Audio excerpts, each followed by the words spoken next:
This is 5 on your side at 10. Focused on you.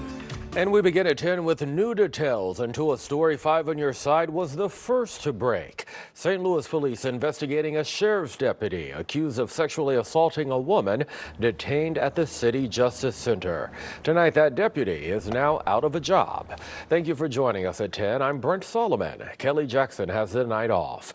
It all happened after that newly elected sheriff stormed into the jail demanding answers. That's when Sheriff Alfred Montgomery says he was forced to have one of his deputies place the interim jail commissioner in handcuffs. He says that's because he wanted to get the victim side of the story, but claims he was blocked. We told her that, listen, we just want to talk to you for a moment. Are you denying us access to the jail?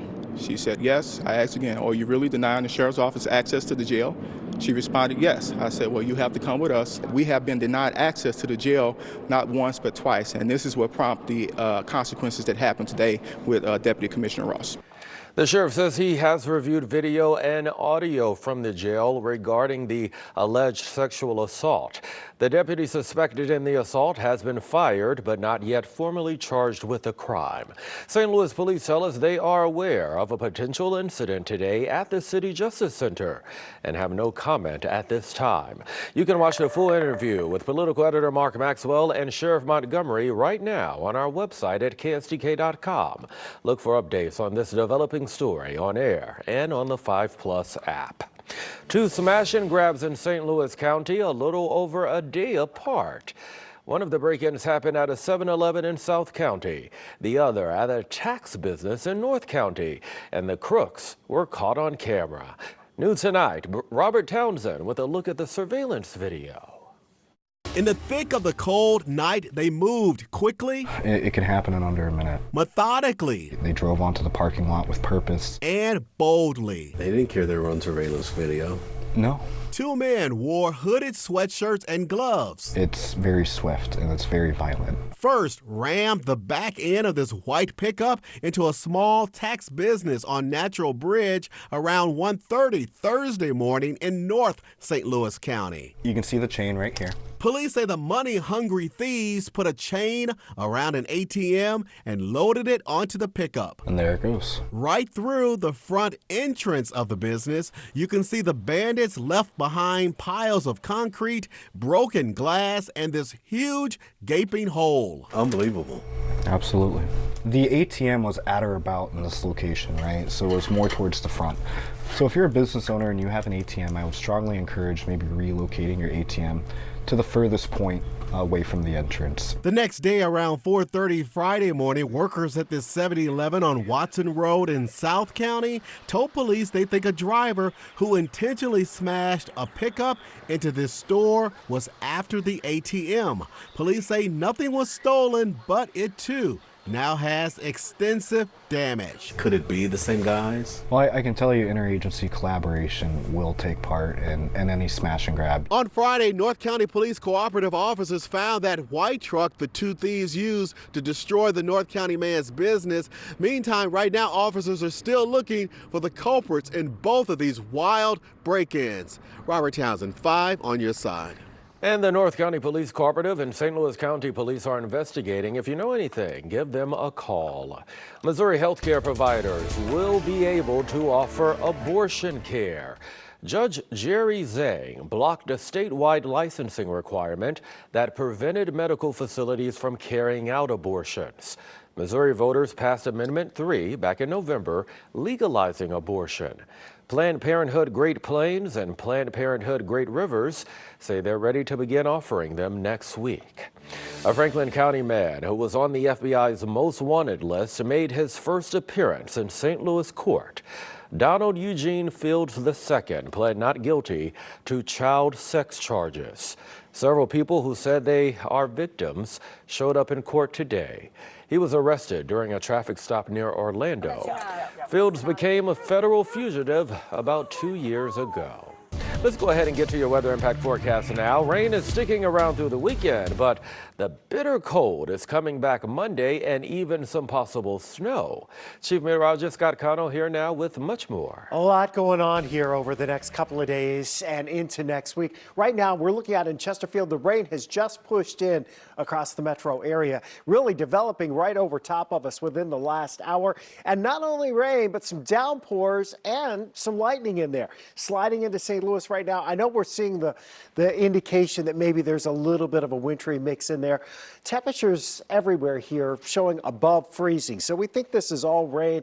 Could there be a little sleet? Well, it's possible, but it's not likely. The temperature upstairs is about 45 to 48 degrees right now at cloud level. So this has to go through some pretty warm air.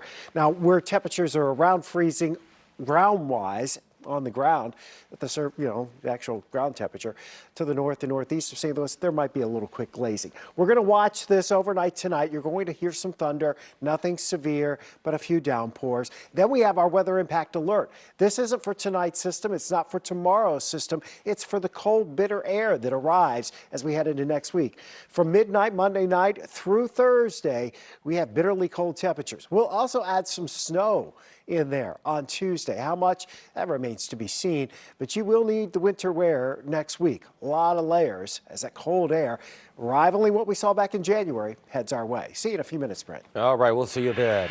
This morning, Hardee's customers raised more than $1 million to help neighbors pay their electric bills. Nonprofit Heat Up St. Louis partnered with the fast food chain. Some 800 volunteers helping out, including our own meteorologist, Gary Frank. Today, customers could get one Hardee's sausage egg biscuit for $1. And come Monday, you can round up your receipts for Heat Up St. Louis. Creating culture through movement. The local performer using dance from around the world to leave his mark on St. Louis.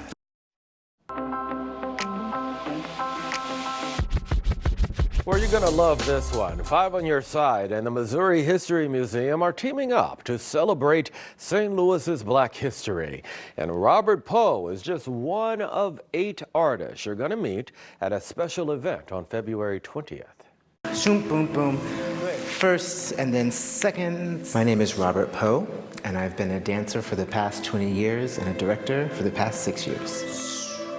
I've been dancing in the style of ballet since I was a child, and I also trained in tap dance, jazz dancing, modern dance, and even took a few West African classes and some hip hop as well in there. Very, very few. But mainly my first love in movement was ballet because I thought the music was beautiful and I thought that movement was the most fantastic thing I had ever discovered. It gives me a sense of discipline and structure that I think I crave, but there's also such a beautiful freedom because it is a medium of expression. Put a little weight on your back foot and then you start your drop. Movement in general is something that gives me joy alongside music. I find that when I'm choreographing, I oftentimes start with a soundtrack or something, some sort of soundscape, and that eventually shapes start to come to my brain, and then my body starts finding those shapes and creating them. And I think for me, it's always been the combination of music and movement that just gives me such a profound joy.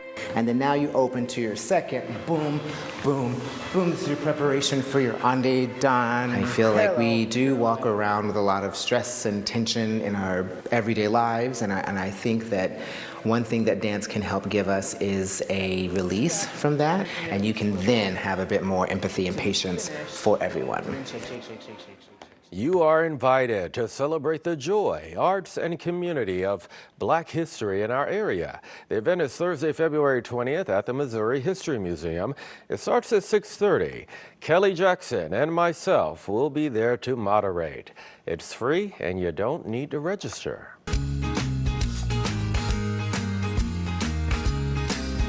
Well, the St. Louis Zoo is spreading a bit of love this Valentine's Day over at the Primate House.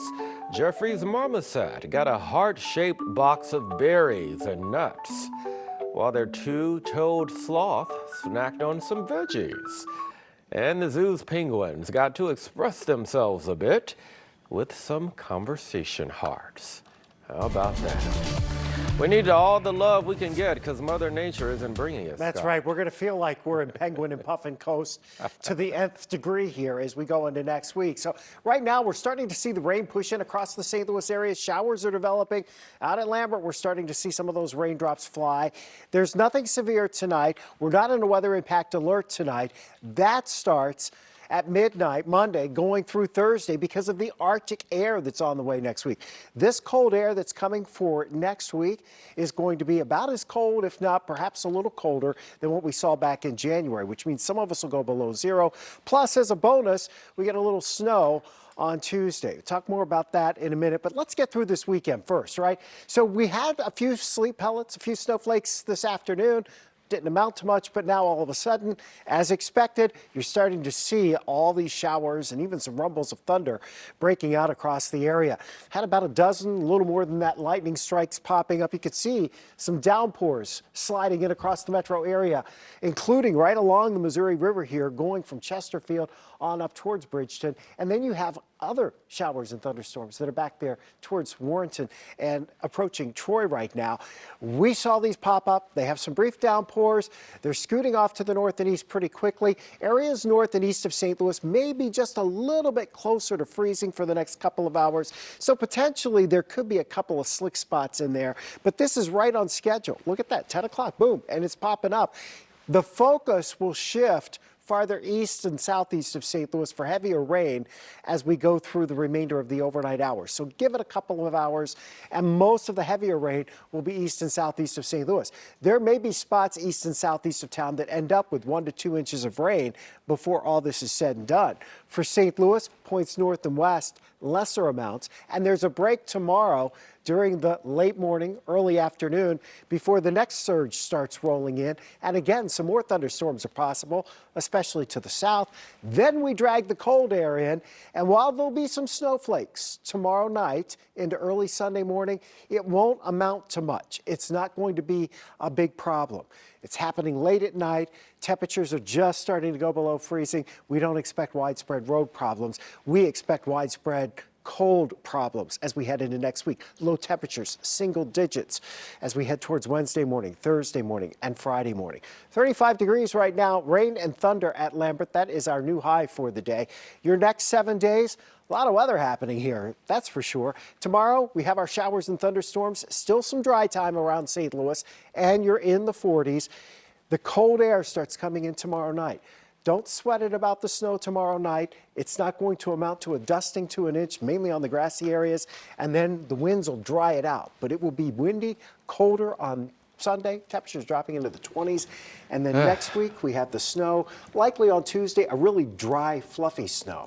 It's still winter. Yeah, no yes, doubt it is. about it. Scott, thank you much. That's all of our time at 10, but stand by. Here's Annie Crawl with 5 on your sideline.